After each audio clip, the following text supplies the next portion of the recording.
Hello everyone, this is Ghanshyam and I welcome you on my online platform Study with Accuracy।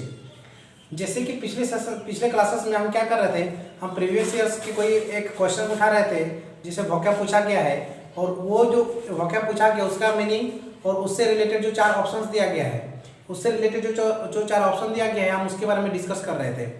तो देखिए बिना देरी के हुए आपको एक क्वेश्चन दिख रहा होगा स्क्रीन के ऊपर, आपको स्क्रीन के ऊपर क्वेश्चन दिख रहा होगा और स्क्रीन के ऊपर आपका क्वेश्चन पूछा गया एस्पोराडिक। क्या पूछा है?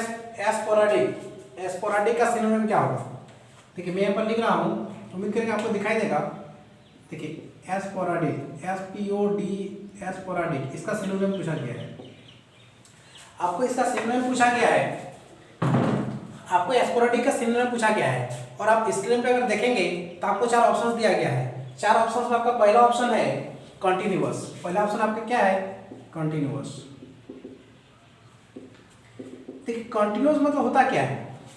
कंटिन्यूअस मतलब होता है कि सर कंटिन्यूअस टेंस भी होता है, कंटिन्यूअस टेंस भी होता है। कंटिन्यूअस मतलब देख, कंटिन्यूअस मतलब कोई भी ऐसा काम जो बिना रुके चल रहा है, कोई भी ऐसा काम जो रुका नहीं, जो मतलब कंटिन्यू चल रहा है, यानी बिना रुके होने वाला कोई भी काम, यानी जो कंटिन्यू है, जो क्या है, जो कंटिन्यू है मतलब बिना रुके हुए, यानी विदाउट स्टॉपिंग, बिना रुके हुए कोई भी काम चलते जा रहा है, यानी बिना रुके हुए, रुका हुआ नहीं, यानी बिना रुके हुए कोई भी काम जो है आपका कंटिन्यू चल रहा है उसको कहेंगे कंटिन्यूअस।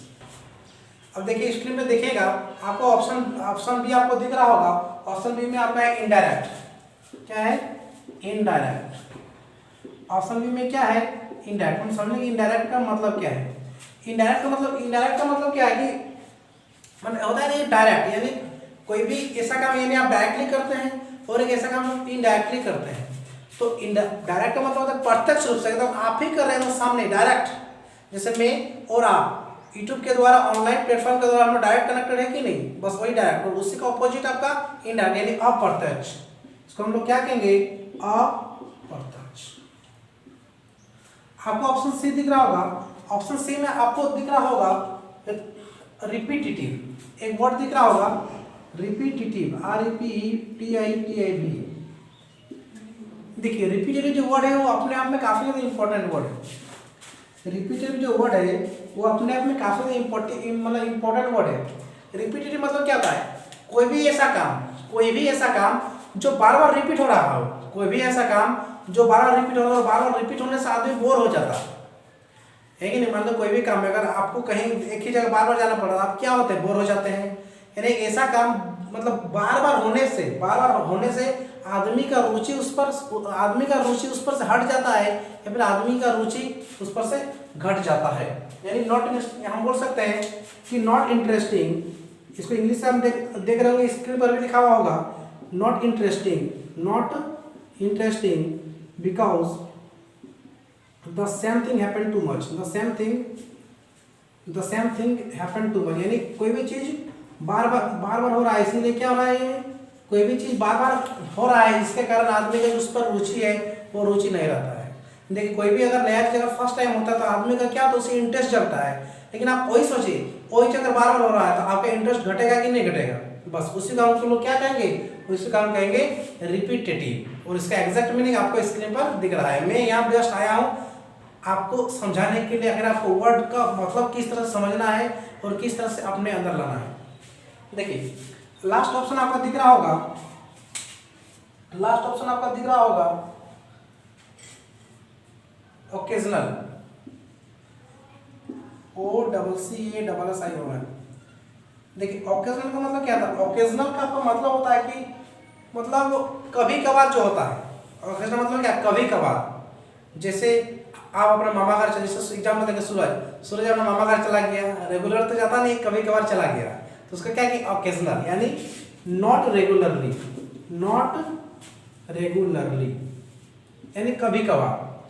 देखिए आपको पूछा गया स्पोरेडिक और उससे रिलेटेड 4 ऑप्शन था आपका, कॉन्टिन्यूअस, इनडायरेक्ट, रिपीटेटिव और ऑकेजनल। और मैंने ट्राई किया कि चारों ऑप्शंस का आपको मीनिंग समझाने का कोशिश किया। और लास्ट में देखते हैं कि एस्पोरेडिक का मतलब क्या होता है। देखिए एस्पोरेडिक का मतलब क्या होता है? देखिए एस्पोरेडिक का मतलब होता है कोई भी ऐसा काम जो रेगुलर नहीं होता है, यानी नॉट हैपनिंग रेगुलरली, यानी कोई भी ऐसा काम जो बार बार नहीं होता है, यानी कभी कभार होने वाला काम, उससे वो क्या बोलते हैं एस्पोरेडिक, यानी छिटपुट, यानी आज किया कल नहीं, यानी कंटिन्यू ना होना, यानी कभी कभार कोई काम करना। तो जैसे आप लोग देख रहे होंगे एस्पोरेडिक का मीनिंग भी मैंने आपको समझा दिया, और उससे रिलेटेड 4 ऑप्शंस था, 4 ऑप्शंस का मीनिंग भी मैंने आपको समझाने की कोशिश किया, और अब आप आसानी से इस नतीजे पर पहुंच चुके हैं कि हम आसानी से उसका मीनिंग हम निकाल सकते हैं। आप ही समझिए एस्पोरेडिक का मतलब कोई ऐसा काम जो रेगुलर नहीं होता है, और 4 ऑप्शन में सिर्फ डी फॉर दिल्ली एक ऐसा ऑप्शन दिख रहा है कि वही आपको बता रहा है कि कोई भी ऐसा काम जो बार बार नहीं होता, यानी यानी कभी कभार होता है। तो इसका आंसर क्या होगा, इसका आंसर होगा डी फॉर दिल्ली। देखिए ये जो क्वेश्चन है ना, आपका एसएससी सीजीएल में ये क्वेश्चन पूछा गया था, ठीक है, 2022 में।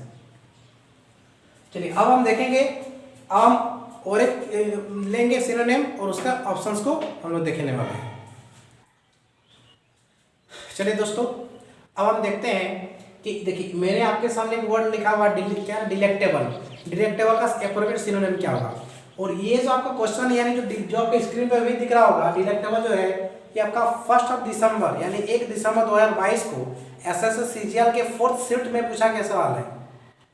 1 दिसंबर 2022 को एसएससी सीजीएल का 4th शिफ्ट में पूछा गया सवाल है। इससे पूछा गया, देखिए आपको एक सेंटेंस दिख रहा होगा, उस सेंटेंस में हाईलाइटेड क्या हुआ होगा, एक वर्ड डिलेक्टेबल, स्क्रीन पे ध्यान से देखिए। तो एक वर्ड डिलेक्टेबल उसको हाईलाइट किया गया है, और उसमें पूछा गया कि ये जो डिलेक्टेबल वर्ड है इसका एप्रोप्रिएट सिनोनिम क्या होगा। तो मैंने आपको पहले ही बताया है, आप एप्रोप्रिएट सिनोनिम आप तभी बता पाइएगा जो आपको 4 ऑप्शन दिया गया हो और आपको चारों ऑप्शंस एग्जैक्ट मीनिंग आपको आता हो। तो मैं अभी आपको काम करूंगा, जो 4 ऑप्शंस दिया गया है उस सारे ऑप्शंस के मीनिंग को समझाने का काम करूंगा। आप ध्यान से गौर के साथ नोट्स बनाते हुए वीडियो को ध्यान से देखिए।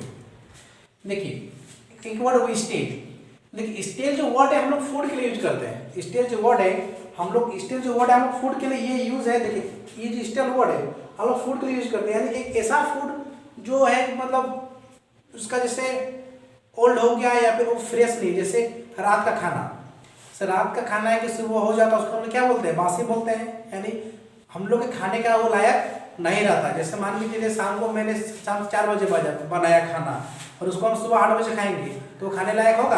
आप बोलेंगे बिल्कुल नहीं। तो उसको कहेंगे उस तरह का खाना को क्या कहेंगे, स्टेल। उस तरह खाना को क्या कहेंगे, स्टेल। यानी हम उसको बोल सकते हैं ओल्ड एंड नॉट फ्रेश, वैसा खाना जो बहुत पुराना हो गया है, मतलब पुराना मतलब 1-2 दिन हो गया है और हमारे वो खाने लायक नहीं है, उसमें जर्म्स वगैरह पड़ गई है। तो ये स्टेल बेसिकली वर्ड इसके फूड के लिए इसका यूज किया जाता है। कोई भी खाना जो खराब हो जाता है उस खराब खाने के लिए ये जो वर्ड है आपका स्टेल यूज किया जाता है। कोई दिक्कत नहीं, बोला बिल्कुल दिक्कत नहीं।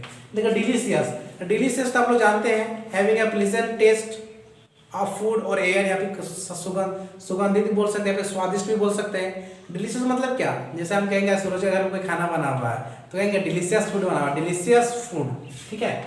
इसको क्या कहेंगे, हैविंग अ प्लीजेंट टेस्ट, मतलब काफी ज्यादा अच्छा, और मतलब हिंदी आप लिख दे रहा हूँ, स्वादिष्ट भी बोल सकते हैं इसको, स्वादिष्ट। एयर के लिए भी मतलब सुगंधित एयर के लिए भी ये वर्ड यूज किया जाता है। आप स्क्रीन पे एग्जैक्ट मीनिंग आप देख लीजिएगा, ठीक है।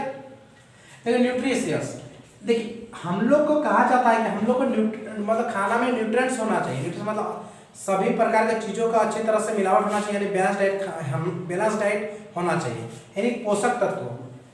इसका मतलब क्या था, पोषक। इसका मतलब होता है खाना हम लोग कैसा जो पोषक तत्व से भरपूर हो, ये हमारा खाना होना चाहिए, इसको बोलते हैं क्या, न्यूट्रिशियस।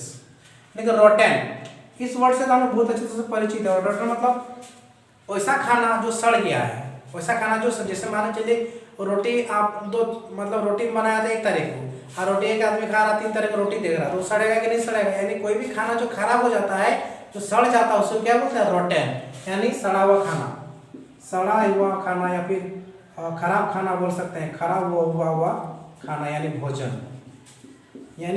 भोजन। और एग्जैक्ट मीनिंग जो है वो आप स्क्रीन पे देख रहे होंगे। तो दोस्तों मैंने आपको 2 सिनोनिम्स मैंने बताया, और 2 सिनोनिम्स को लेकर 4 ऑप्शंस प्लस और 8 ऑप्शंस और 2 मीनिंग लगवा हमने आपके लिए 10 मीनिंग्स तैयार किया। उम्मीद करेंगे आपको मेरा यह प्रयास अच्छा लगा होगा। अगर आपको ये वीडियो हेल्पफुल लगा, अगर आपको ये वीडियो अच्छा लगा तो अपने दोस्तों के साथ जरूर शेयर करें। और चैनल में नए हैं तो जैसे कि आप जानते हैं चैनल को सब्सक्राइब करना ना भूलें और लाइक शेयर तो करना ही करना है। तो मिलते हैं, आप लोग बस इसी तरह साथ बनाए रखिए। आप लोग का साथ बहुत मोटिवेट करता है हमें। आप इसी तरह साथ बनाए रहें और फिर से मिलेंगे इसी तरह एक सिनोनिम के लेकर, उसका वोकैब के लेकर। तब तक के लिए अपना ख्याल रखें। Have a good day, take care.